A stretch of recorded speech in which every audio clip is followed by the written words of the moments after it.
shadows lurking, whispers in the hall, stories of the past, spirits rise and fall, feel the cold around you as the fear creeps in.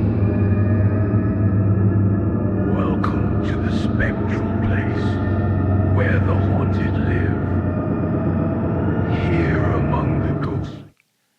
Welcome to another edition of the Paranormal News Hour. I'm your co-host, Tom Spiller. Hey, Bill, welcome. Hey, how are we doing today, how we Bill? doing, everybody? We're doing Good, well Tom. today. So we're live on Facebook, but we are at the James R. Ross Memorial Studios in haunted downtown Lawrence, and today we got quite the show for you. It's starting to warm up, isn't it? Mm-hmm. The weather's getting a little better. Yes. That's always a good thing, isn't it? We'll be outdoors. We'll be outdoors, yes. Yeah. We're also getting ready now, as we speak, for a big local fundraiser. So please check us out there. Of course, the ghost of everything in this place. It has been fun, that's for sure. But check us out. It's going to be a fun time. We got a big fundraiser coming up real soon. I haven't booked a date yet. As soon as we're done the show tonight, we'll be booking a date. And we're going to have this excellent fundraiser, something new and exciting that hasn't been done in the paranormal, to my knowledge, in a while. So we're excited about that. It's going to be the beginning, we're hoping the beginning of May. Oh, okay. So that's what we're shooting for, because we want the nice weather. And no, it's not going to be Haunted Hilldale Cemetery either. It'll be somewhere else. But not at one of the most haunted cemeteries in New England. Today, though, Bill, we're going to talk about I've talked about this before on the show. Yes. But, you know, we've gotten so many people asking me and calling me. In fact, so many people have reached out about this whole thing that I'm working on a new series of talks. And it's going to be centered around what goes on in the mysterious. And I'm trying to pull up my notes. Yeah. And the ghosts in the building. Yeah. Ghost in the machine. The ghost in the machine, for some reason, don't want to talk today. Yeah. You notice I got a different computer. The other computer is, Oh, yeah. That's a different color. yeah. It's not new, but the other computer is, What happened to her? it's got old. So Obsolete. I'm never going to say it's obsolete, but close enough. Yeah. So today, we're going to revisit one of my favorite locations, the Bridgewater Triangle, and its mysteries. Just like the Bermuda Yay, Triangle. we did it. It works. I can't believe it, but we're opening up files now. So, yes, almost the same idea. The Bridgewater Triangle is 200 square miles in southeastern Massachusetts. How far is that from Boston? 30 miles? About 30 miles, probably about 30 minutes, 40 minutes. Well, depending on the time of day you go to. Traffic. The traffic. Yeah. Yeah. It was first coined in a book called Mysterious America by Lauren Coleman in 1970s, 78 to be exact. So the Bridgewater Triangle consists of Abington, Rehoboth, and Freetown.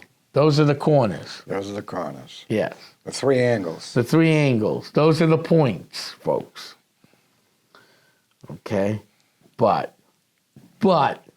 that includes Brockton, Whitman, West Bridgewater, East Bridgewater, Middleborough, Dighton, Berkeley, Raynham,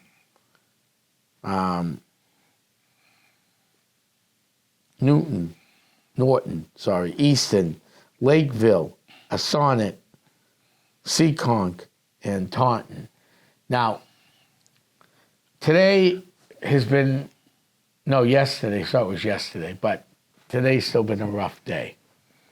So yesterday would have been a very good friend's birthday who passed away a year ago, this past weekend, Paulino. And Paul had a different name for these, and he called them flap areas or flat areas. So I just gave you the 3 points and the towns in between.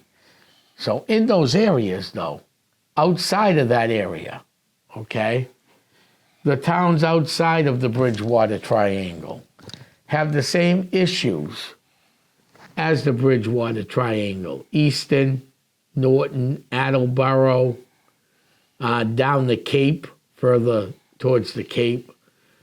Those towns also had issues of paranormal, UFO, Bigfoot, and other cryptids. Thunderbirds. Yeah, Thunderbirds is another big one. So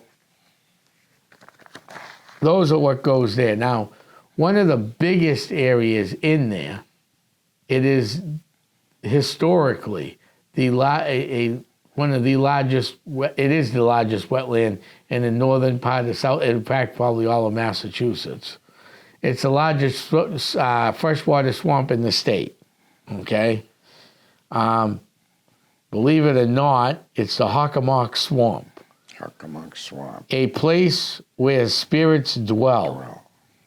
16,950 acres of land. Oh, you can get lost in there. You're lost in there because you see why that would have been a tough area not to get stuck in. Right.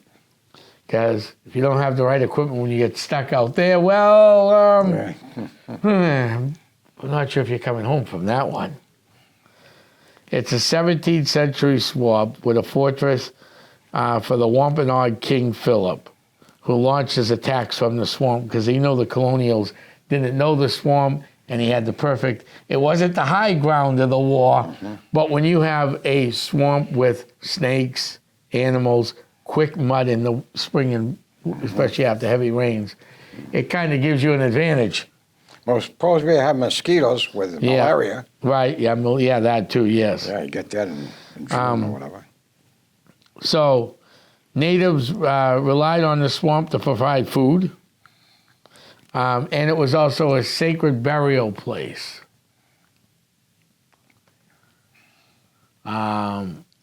So that's the swamp. Now, the natives relied on hunting game there. The swamp had gained status for them.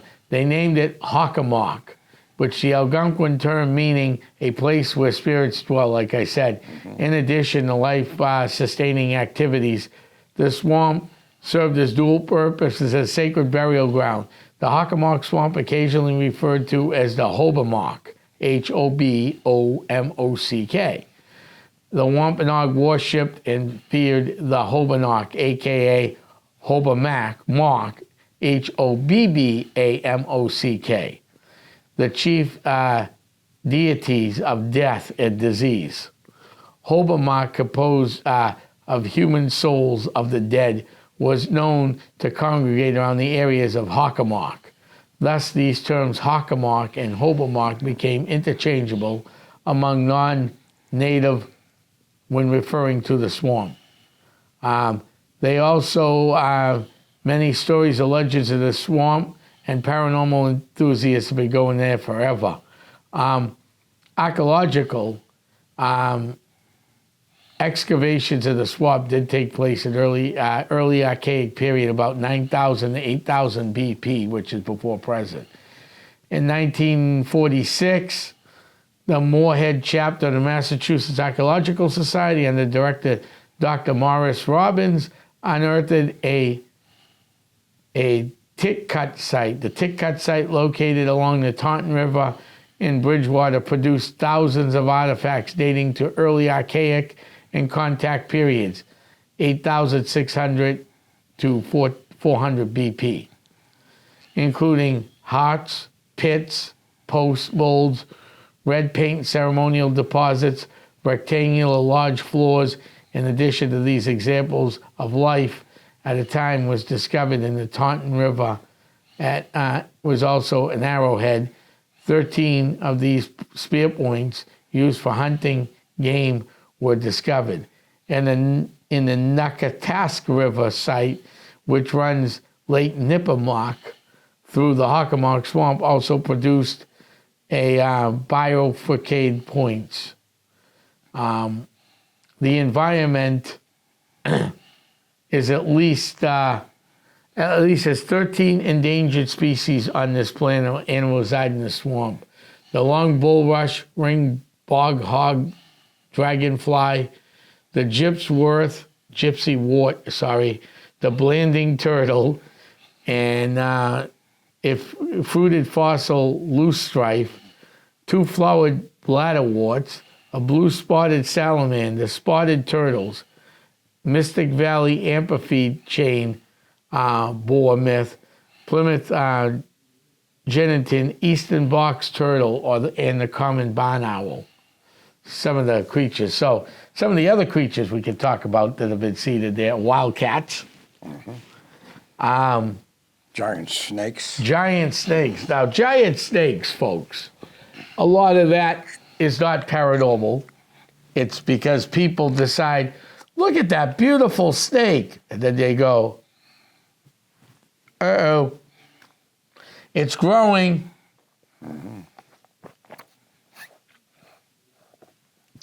I don't want to probably get rid of it. I don't want to kill it. I don't want to kill it. Let's go throw it in the swamp.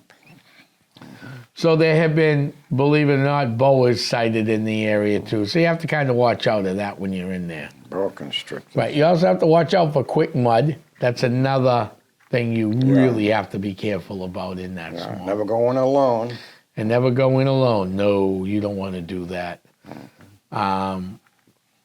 So the some of the other stuff I want to talk about, and we went up there too, long ago.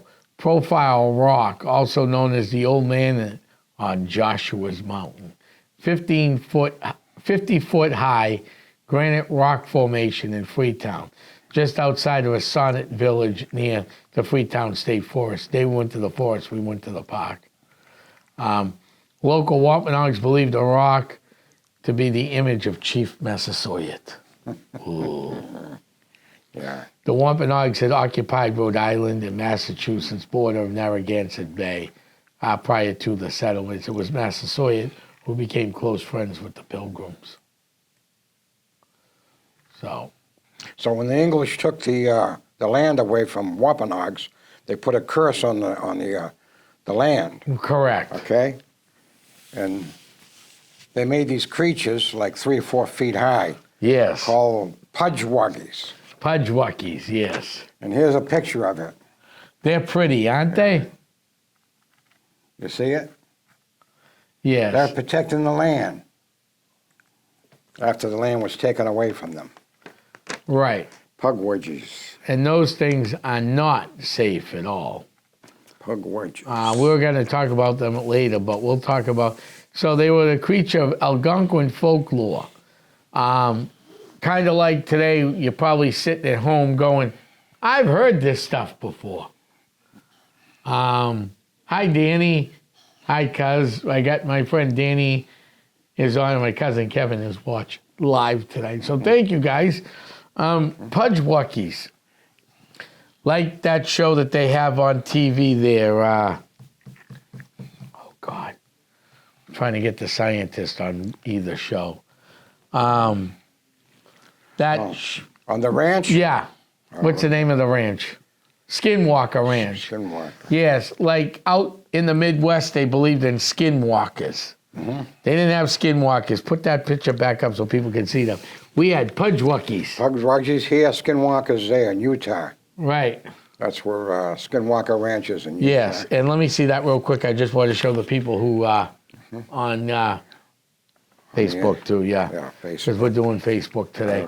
Okay. So, according to legend, Pudgewuggies can appear and disappear and will shapeshift. Okay? Which most of the time this creature looks like a porcupine, sometimes it looks like a half-baked troll. The one I did see, and I didn't see this down the swamp, okay, We were called out to Amesbury, Massachusetts. You weren't with us on this one. No. And it was an old school. That's all I'm going to say. And it was something dark around there. And we were called in by people who lived there because she picked up a Fender guitar and started having problems. Essex County now has control of the haunted Fender guitar. Right. It's in the Paranormal Museum, the Essex County Paranormal Museum, which will hopefully open one day. But what I saw had pointy ears, red eyes, and it looked scary. Went out to the yard. It actually came through a portal that was in this location in Amesbury. Needless to say, we sent that Pudgewucky packing at the end of the day. But it was not an easy day to do at all. So they could disappear, shapeshift, lure people to their deaths using magic, launch poison arrows, and create fire. They usually come out as friends. Native Americans believed the Pudgewuckies were once friendly humans, but then turned against them and best left alone. So if you come across a Pudgewucky in your house, calling somebody that knows what they're doing. Because these things have been known. I've seen different shows on these all over the place. These things have been known to lure people to their death at the cliffs, the caves, and everywhere else. Pudgewuckies were the enemies of culture heroes. The giant moose shop, the wife of Granny Squint, one story from the Wampanoag folklore explains how it began causing mischief and something the natives, out of jealousy of devotion and affection, taking this right out of a book on Moss Hoop, eventually exited the different parts of North America. The Pudgewuckies have since been hostile to humans and took revenge by killing Moose Sop and his 5 sons. There's been different variations of this story, but there's been many people that have been lured to their death. Just they nicely talk. They want you to walk in the woods further and further. And walking in the woods at night, you might trip and fall, slip in mud. There's a lot of things you can do that can actually end your life. Has nothing to do with the paranormal. Right.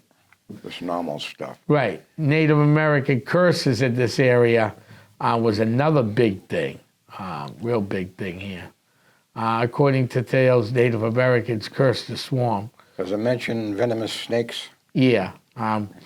It revered there was a curse put on the swamp. This is what happened a lot.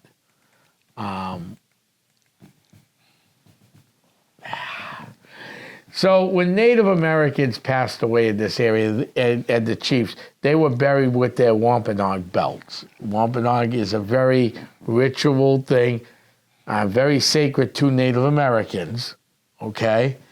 And it was also very valuable overseas. So the English Started digging them up. So they would put curses on the sites to protect people. The belt known as the Wampum Belt was lost in King Philip's War. Legend says the area owes its paranormal unrest that belt went missing. No one knows where that belt is. Nobody knows. No. How about there's a mention Dighton Rock?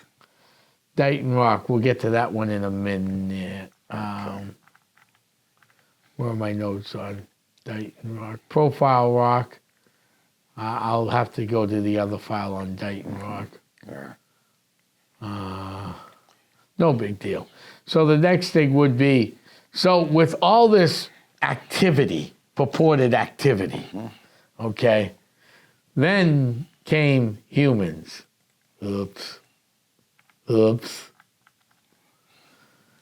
And cult activity, especially of animal mutilations, various incidences of animal reported in Freetown and Fall River. Bigfoot. We'll get to that too. But animal mutilations, people were called in mutilated animals believed to be the work of cults. 2 specific incidents. One in 1998 was reported where a single adult cow was found butchered in the woods, and the other, which was a group of calves, was discovered in a clearing, grotesquely mutilated as part of a ritual sacrifice. So you have to deal with that when you're out there. Devil worshippers. Yeah. So forget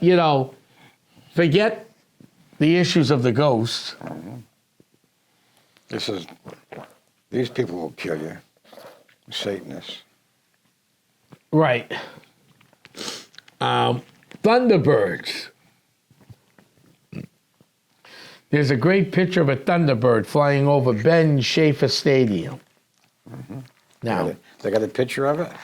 I don't have a picture with me, but you could catch it. Okay. Ben Schaefer Stadium, for anybody sitting at home or across the great ocean that listens to our shows, Ben Schaefer Stadium was actually now Foxborough Stadium, where the New England Patriots play. Originally named Ben Schaefer. There was a sighting of a thunderbird. They're giant birds, flying creatures with wingspans up to 12 feet, are claimed to have been seen at the Hockomock Swamp, Taunton, Easton, including a report in Norton by Police Sergeant Thomas Downey in the 70s. About a year ago, I got a call from a friend of mine down there. There was another thunderbird sighting. You get a picture of it? No. And I will say this. I won't say what town or where he was in. He's a public safety official. Someone actually reported it, and he was on call that night. Right after he left on call. That was during the day, right? Yes. Okay. After he left the call, he called me. So thunderbirds is still being seen down in the Bridgewater Triangle. If anybody's listening from down there or the area that's ever seen anything, you can either private message Tom Spitaleri or send me something, because I keep adding stuff that goes on down there. And if you live just outside of those towns and you're seeing these things, let me know.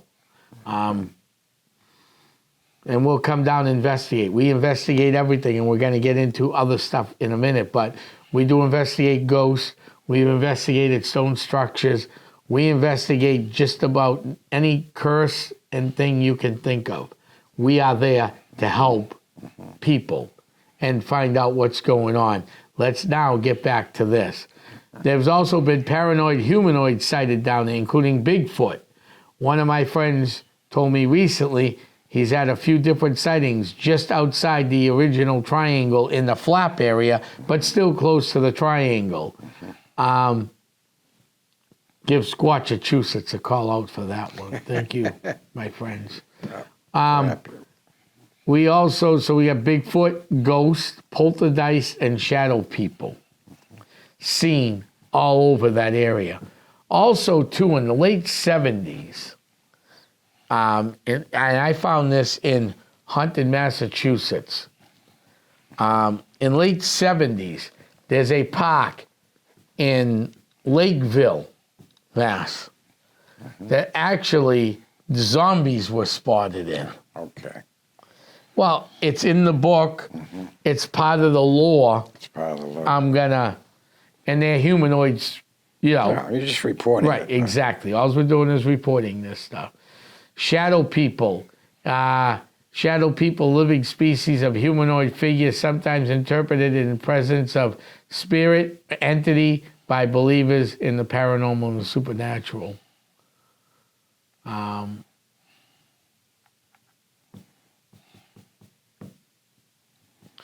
So Bigfoots, large mythical creatures with the Bigfoot, sighted specifically in the specific Northwest, but have been seen all over the Bridgewater Triangle and in Maine.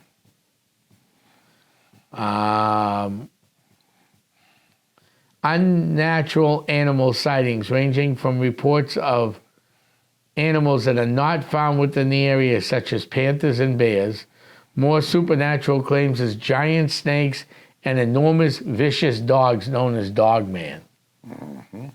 And Dogman has been sighted actually on the New Hampshire seacoast, just so you know. So there's a lot of that going on there. And we keep politics out of this show, but in this case, we're going to bring it in. All right? Unidentified flying objects have been seen all over the place. And in the early 1980s, then President Ronald Reagan's Air Force One, he was flying over the area in Air Force One, which is the plane the president uses. And He reported seeing UFO things or unidentified flying objects. They actually sent out F-14s from the Air Force Base down the Cape, and I keep forgetting the name of that Air Force Base, to intercept them to protect the president. Right. And by the time they got there, those things were long gone. So that's another thing that happens in the area there. Unidentified people. Flying objects. Flying objects, Who knows? Maybe they're hiding in the woods. Who knows? On a swamp. Right. So the next thing we want to discuss is another area of quite interest to me. The Freetown Fall River State Forest. Shortened to the Freetown State Forest. So every investigator knows it's the Freetown State Forest, but in reality it's the Freetown and Fall River State Forest, okay? Because, and that's quite interesting too. Freetown Fall River State Forest is over 5,000 acres of land. All right? That's a lot of land. That's a lot of land. Yes. Get lost. Freetown it covers about the third of the town, dividing a sonnet, East Freetown, Fall River's northernmost boundary. The forest land includes Profile Rock, a graded outcropping local Native Americans of the English chief Massasoit, not Passaconaway. Tom, wake up. The state first acquired the land in 1913. Approximately 9 acres of Forge Pond, Levy Churchill of Berkeley. The majority of the land was acquired over 20 years beginning in the 1930s. Recent additions for it include 87 acres in 2012, 29 acres in 2015. That's pretty cool. 77 acres in 2015. In a sonnet, 613 acres in 2015. 77 acres in a sonnet and 613 acres in Lakeville. Lakeville. That's pretty cool that they're still, instead of building houses and disturbing more stuff, it's good to see that people are turning their land into more of the state forest. State forest has survived big fires for several occasions. September 1980, fire burned 230 acres of land, but it all grew back. Fires in 88 and 91 burned an estimated 100 acres of land, while in March of 1976, 500 acres were destroyed by a fire. The Freetown State Forest, like the other place, Hockomock Swamp, has also had some crime activity in there. Several criminal incidents have taken place. 1978, the 15-year-old cheerleader abducted from Raynham in September was discovered tied to a tree in the state forest, and many other ones. James M. Cater of Brockton, previously convicted of kidnapping in '67, was found guilty of the Aruda murder in '79, and the Supreme Court overturned the verdict. He was convicted again in 1986, and the verdict again was once overturned. He was retired in 1992 with an attempted mistrial. Now, was that for devil worship? No, it could have been. It's the 1980 investigating another local murder. Police approached individuals that claimed to have witnessed. These reports would have bearing the fourth Cater trial in 1996 to 2000, ended with the conviction upheld. The 96 trial defense charged the police this was a big mess, this trial. Yeah. He actually passed away in prison, I believe. And James M. Cater was actually from the Merrimack Valley.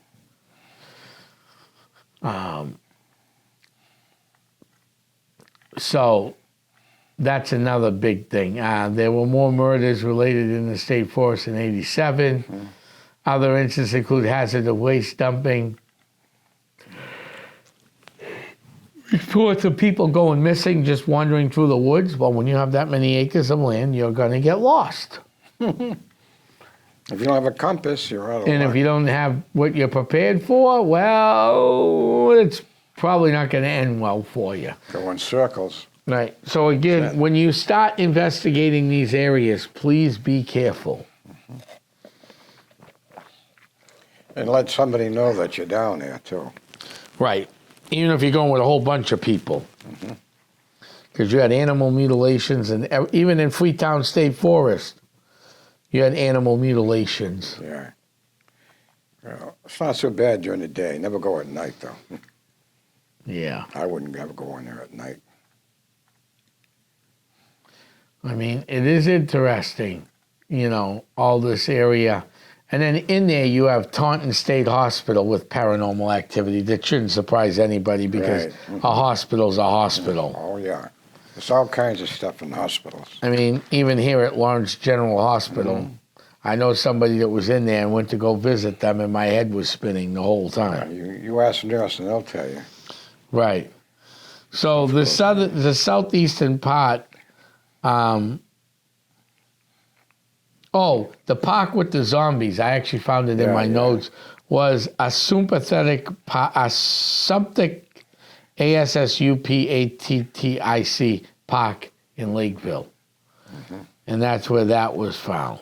The southeastern, and again, UFOs have been sighted all over that place. It's also believed that prior to Christopher Columbus, around 10,000 years ago, there might have been Vikings that have settled in this area too. So, I mean, because it's not that close, it's pretty close to the ocean. No, we know the Vikings, 500 years before Columbus, they came to North America. Without a problem, they showed up. So, so if you go down there, go enjoy it. But please, watch what you're doing down there.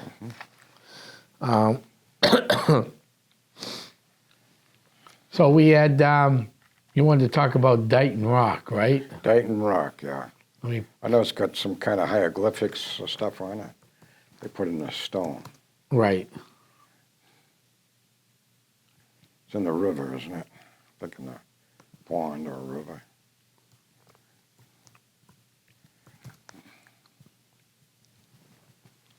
Yeah, that's working real well today. Yeah, it's not doing what you want to. Never does. Especially in this place.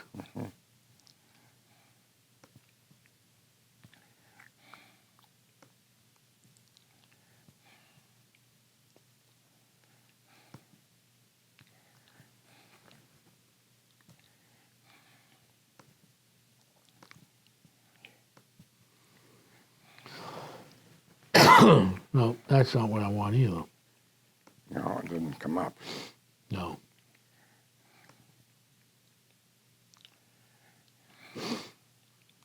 Try No, what's it got to do with this? DuckDuckGo.com. Dighton. No, it's not even that. I just wanted to get into my files. It's just been a pain in the neck tonight. Dighton Rock, here we go. Oh, you got it. Again, it's a state park.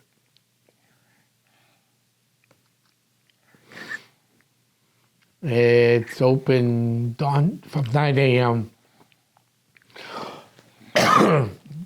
Dighton Rock is grassy area covered by shade trees, 85-acre land. Dighton Rock. There's also a local history museum. You can go learn about the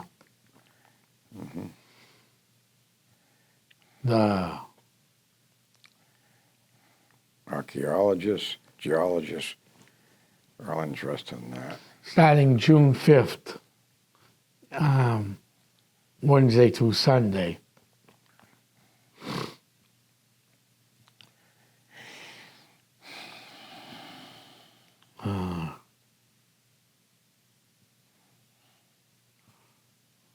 Yeah, that's not going to help us because it's the state park site. They never help when it comes to this stuff. Dighton Rock. See if it comes up. No.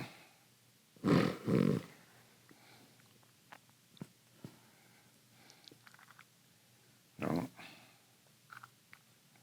Didn't load. That's weird. Strange. It's the ghosts. Ghost in the machine. There we go. Dighton Rock. Dighton Rock is a 40-ton boulder. Imagine that falling on you. Oh, thanks. And located in the riverbed of Taunton River at Berkeley, formerly known as the town of Dighton. The rock noted for its petroglyphics, primary lines of geometric shapes, schematic drawings of people, along with writings both verified and not. Carved designs of this ancient, uncertain rock, origin controversial about the creators. In 1963, a construction of a cofferdam, state officials removed the rock from the river for preservation and was installed in a museum at the Dighton Rock Museum.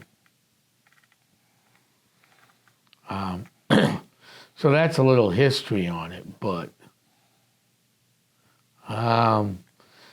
Reverend John Danforth made a drawing of a petroglyph which had been preserved in the British Museum. His drawing conflicts with reports of others marking the rock. In 1690, Reverend Cotton Mather described this rock as one of the wonderful works of God commemorated. So, again, there's some believe it's ancient Phoenicians proposed by Ezra Stiles in an election sermon, descendants of the sons of Japheth. Another one in 1837, another writer proposed, Carl Christian Rahn, rejected the archaeologist T.D. Credit and said it was Norse. Some say and then in 1912, Edmund D. Delabar, after seeing the Portuguese writing, thought it came from the Portuguese. In 2002, The Year China Discovered America book came out, 1421. They say the Chinese did that. So, do we really know what's over there? No, we don't. As far as paranormal activity is seen, people have seen shadow figures in that area, heard weird things, felt weird things. Pretty much goes right along with the rest of the swamp. Mm-hmm. Very good. Weird, weird, and weirder. Yes. And that's what makes what we do even more interesting. Because if you could just picture going down there to all these spots, I mean, and there's a lot of spots in there. A lot of good investigation. Right. A lot of good things in there. Can pick up. EVPs too, probably. Oh, yeah, no, in fact, down in the Bridgewater Triangle, we were out behind the Raynham Taunton Greyhound Park on a trail many years ago. We went 13 miles plus in and came out 13. It was quite the walk. Walk, yeah. On the power line trails, every time we called out Metacom, or King Philip, his English name, the wind would come out of nowhere, almost like on cue. That just can't be.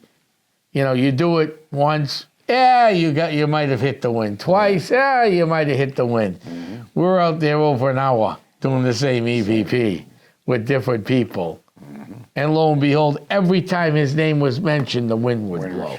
Okay. More than coincidence. A lot more than coincidence. I'm not a big fan of coincidences. There's actually another stone out there called Solitude Stone near Forest Street in West Bridgewater. How much does that weigh, does it say? No. Found near a missing person's body, also known as Suicide Stone. The rock was That's the one people found jump off of? with the inscriptions, "All ye who in future days walk by Nuckatasket stream, love not him who hummed his lay, cheerful parking beam." Jump. Yeah. Strange. Yeah. Well, I mean, there's a lot of strange things out there. I mean, there's not much you can do. They're out there, so you just live with them, investigate them, stay safe, continuing to investigate them, and that's what you do. You just have to do things like that. Yeah, every year Tim Weisberg goes down there with his radio show. Yeah.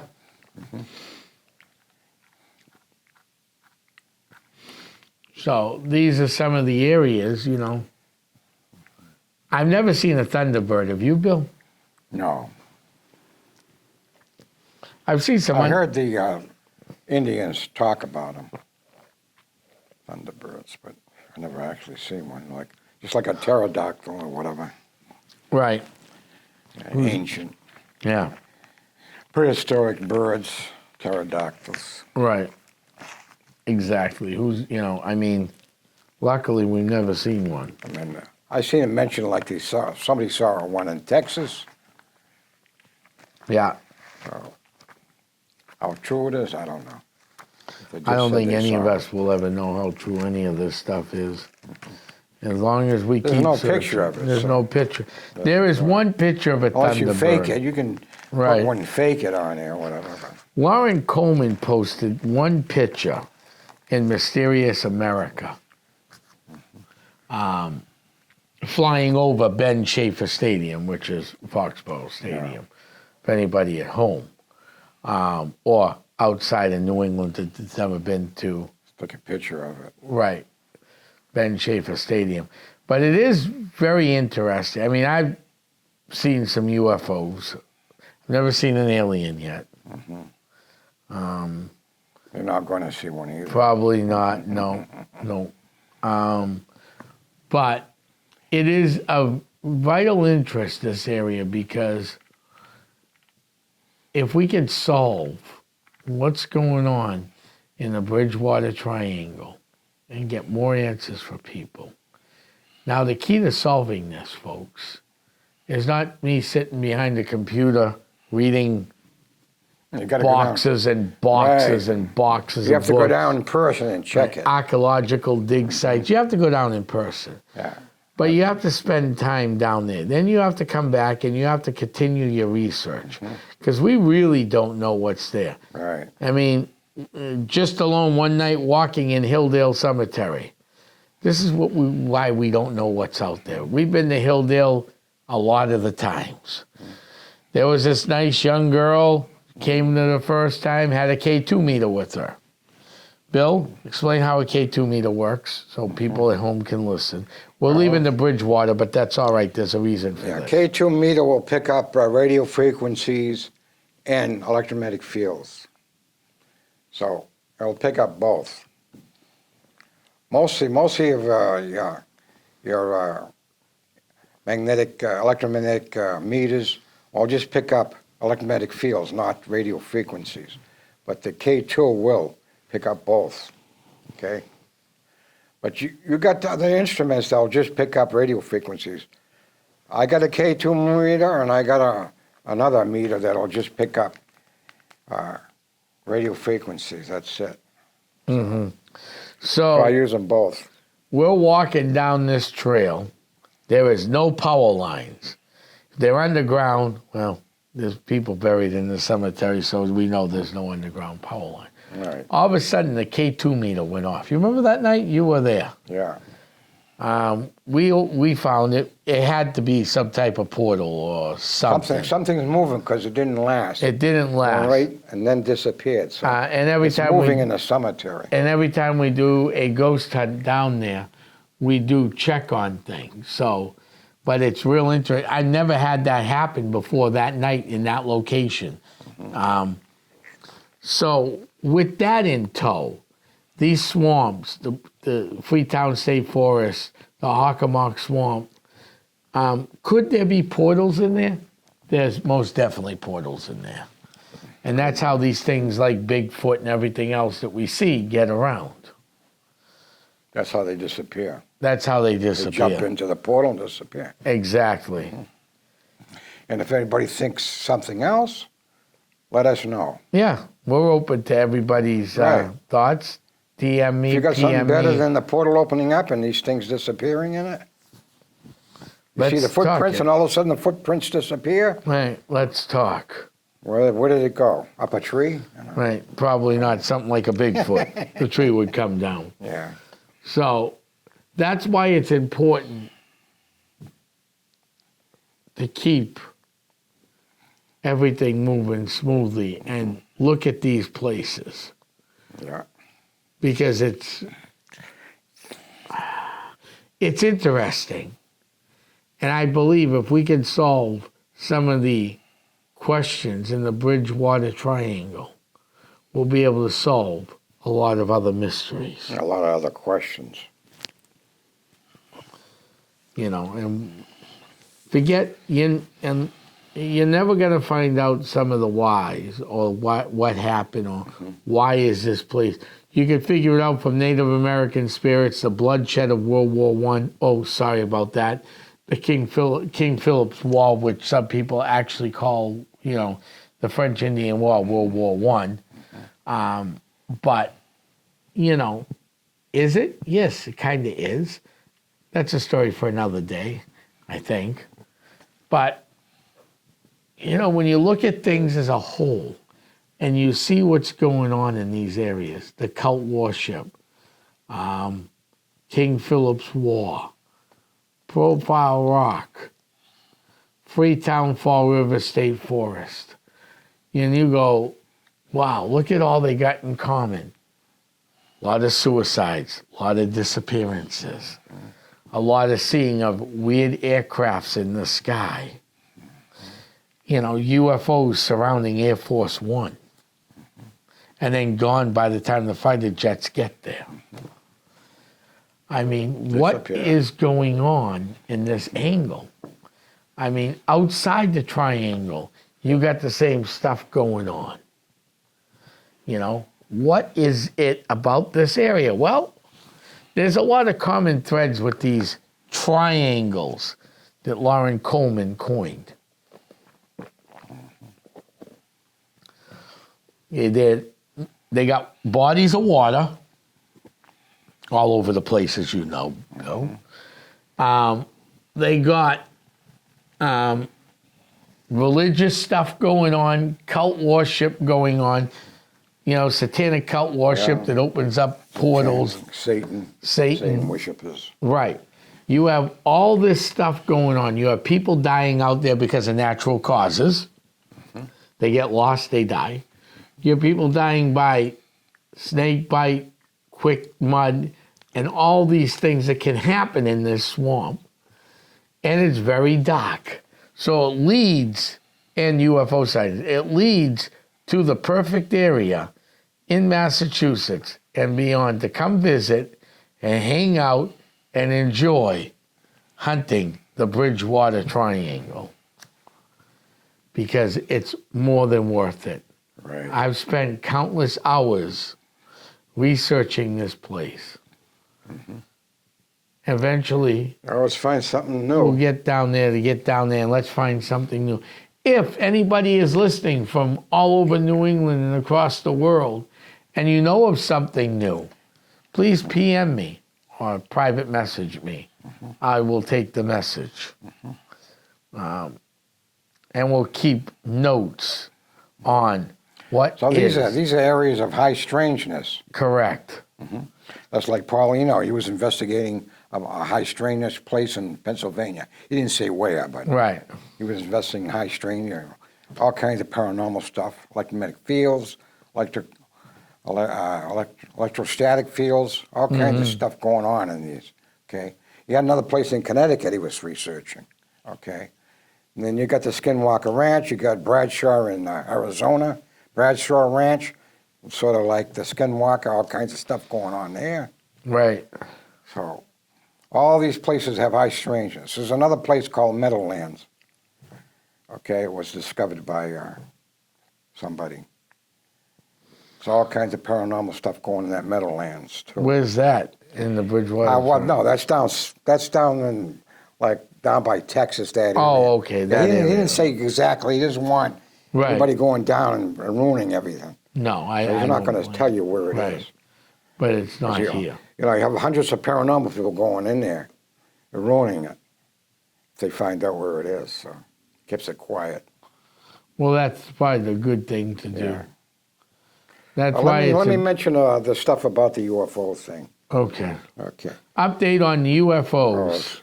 Okay, got 1947 when the Roswell flying saucer crashed. There was actually three. One disintegrated, one didn't disintegrate, were just pieces all over. Another one hit the mountain. They found the mountain, and a couple of years later, they found the other saucer in the mountain. It crashed. Okay? Well, they took the one in Roswell, they took it to the, wasn't actually here. Well, they took it to Area 51, but it wasn't reverse engineered there. It was there's the mountains close by Area 51, and it's called S4. It's big giant doors that open up. They brought the saucer in there, and they reverse engineered it. Okay, all the saucers that crashed were reverse engineered. See how they worked, anti-gravity and all that, inside S4. Okay, now the building was not at that. They took that knowledge, okay, and if you look at the flying saucer shape, round, okay, that's Lockheed Martin. They made those kind of saucers. Correct. Flying saucers, okay? The ones in 1980 that you saw, the triangles, right? Those weren't built. They were built at Raytheon. Well, Raytheon built those, triangle shape, right? Mm-hmm. And Northrop Grumman, another aerospace in California, they built the triangles too. So in 1980s, you saw the first of triangles. Then after that, you saw the saucers from Lockheed Martin. Now, Lockheed Martin has a big facility underground. It's bigger than Area 51, actually. And that's where they built it. Everybody thinks that they built the flying saucers at Area 51. No, it was Lockheed Martin. Well, that makes Underground. sense. I think it goes down like 5 stories underground. They got labs down there. Well, that's okay? a safe So place they to can put them. reverse engineer everything. Right. So that's what happens when all that stuff is going on. So everybody who saw that triangle was real. It was reverse engineered. It had the anti-gravity. People couldn't see it, but they couldn't hear it, just the lights. And it shoot off, go 0 to 10,000 miles an hour, like a flash, and disappears. Well, With no noise. Right. They No- usually no do rockets or move quick. nothing. Right. Yeah. They do usually move Yeah. quick. They move very quick, and there's no noise. No. People said they were underneath one. They say these are just hums. You can hear humming noise. That's it. But no big sound coming from it. Very interesting. Very, very interesting. Yeah. So they got retrieval groups today still going on. Right. The retrievals, they go inside. They gather all the bodies if there's any, and the saucer itself, and then bring it to S4. Have it checked out. And that's what Bob Lazar was talking about. He was at S4, reverse engineering these. Mm-hmm. And then the government tried to shut his mouth up and said everything that he said he did, everything disappeared. Right. And that's kind of sad. Well, they don't want him to talk. That's why. No, that's why I don't fully believe the government release of all the UFOs. Oh, they're covering it up. Yeah, I've seen that. There's a lot I've of read that. Of course it's covering up. And I'm like, yeah, okay, there's more in Rockingham County over Pease Air Force Base in 1 year than... Well, don't forget, when in Roswell, what did they say it was? A weather balloon. Okay, then Yeah. how about the bodies? Like 10 or 15 years later, they said they were dummies. They admitted there was something there. Oh, yeah, those are dummies. Mm-hmm. Right? You got weather balloon dummies. Yeah, What do they put dummies on a weather balloon for? Right. I know, that's kind of interesting. That's isn't kind it? of dumb Yeah, I would think it really is. when you think about it.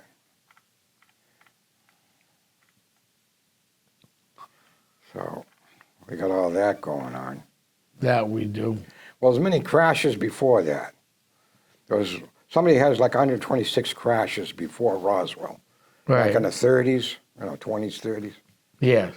But they don't discuss that because Roswell's the most famous. Correct. Everybody knows about Roswell and the cover-up. Mm-hmm. And all the people were threatened. Right. Either they're bought off or their lives were threatened not to say anything. So Yeah, it's kind of rough sometimes when we're dealing in this field. mostly everybody that was there are dead. Just the children talk about it. Right. It's that second hand. Yeah, there's no first-hand Yeah. experiences left. The memory's not as great because they were children. Right. And that's what we need to start working on, is documenting these things a little bit more. Mm-hmm. And Well, they did have a piece of metal from Right. Roswell, yes, but it disappeared. You know who took it? yeah, The CIA came in and took it. correct. So it is, it's interesting what goes on out there. And because there is so much going on out there, I've already kind of told you what's going on. I still don't have all the information either, but over the next year, Essex County will be in many different states in the United States and overseas, doing paranormal and all types of paranormal research. So we're looking forward to that. Yeah, or we can keep in touch on Zoom with them. Yeah, we'll be in touch. There'll be teams under the Essex County banner, which we're very excited about. We're working on some stuff, still working on it. Yeah. Still got to go to Chestnut, We still got a lot of things. Chestnut, New Yeah, Hampshire there. yeah. So we'll see how it goes. We're looking forward to a very exciting year coming up. Like I said, we have a late April, early May fundraiser being planned. I will give you the dates on Facebook soon as we book the date. It'll be Dining with the Crossover, and I'll give out the location, the pricing, and all that nice stuff that we need to know, and where the money's going to. Right. We also will be back at Hilldale Cemetery, probably mid-May, maybe the end of April, we'll see. Yeah, depends on it is. Depends upon things. The October talks are filling up real quick. So if you have a nonprofit and you want either me or Bill or somebody from the team to come do a talk, please reach out quickly because dates are filling quickly this year. And we're planning some big events over the summer. And we're going to have some fun. That's what we're here to do, have fun and educate. And next time around, we'll talk about something a little different. So, but for now, that's where we stand with the Bridgewater Triangle. I hope I was able to answer most of the people's questions out there You got them there? about the Bridgewater Triangle. I got no people asking any questions. No question. This is Hi, Sid. Hi, Kevin. Hi, Steve. Hi, Mike. So we get some people watching from home and enjoying this event. People right here. Is Caitlin Lawrence on too? Community Access TV. I don't. She's probably on too. See her? Yeah, she's probably on too. So we have a lot of things going on. Oh, before I forget, I almost forgot something about the Bridgewater Triangle. Wow. What is it? It's also known as Lovecraft Country. Oh, love. H.P. Lovecraft. Yeah, H.P. Lovecraft and many of his weird fiction stories, which combined real and fictitious locations. This setting has been elaborated by other writers working in the Chump mythos. The phrase was not used during Lovecraft. H.P. Lovecraft. So, I mean, that's pretty cool too that Lovecraft actually, you know, who has ties to the Merrimack Valley too. Yeah. As we know, H.P. Lovecraft spent some time in the greater Haverhill area. In fact, great story of Lovecraft, his attaché case ended up being left on the trolley, so they had to leave Haverhill and go all the way down to Lawrence to pick up his attaché case. Imagine what writings were in there. Yeah. And then, of course, he spent time in Haverhill, too. Whereabouts around Main Street? Yes, something like that. Marianne, as far as events, as far as booked events, October's filling up. So if you want to do something in October, please give me a call relatively quickly. 978-376-2807 is the number to reach me at. And that would be the best way to reach me because October's filling up. We have plans to be all over the New England area. It's going to be a fun time. And we're going to see what goes on and, you know, and how things work out. But as far as the Bridgewater Triangle goes, I think we've pretty much covered that pretty well yeah. in depth. That's covered good. Mostly everything we covered. I think there's no, I mean, we did miss stuff like some of the, you know, paranormal hauntings at Taunton State Hospital. Some visitors have claimed to have, hear disembodied voices. Voices, apparitions. Apparitions.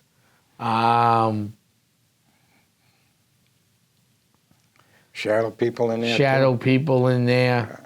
A little bit of everything. Bridgewater State University, 7 of the buildings and the rooms on campus have alleged to be haunted by ghosts. I mean, that can happen too. So, but I want to thank everybody tonight for tuning in. Yeah. Thank you very much. Bill, thank you very much. Okay, We're heading back to the crypt. Yep. Have a good night. This is the Crypt Good Keeper night, signing everybody. off. Good night.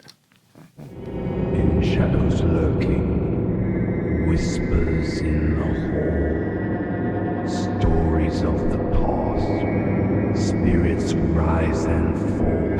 Feel the cold around you as the fear creeps in.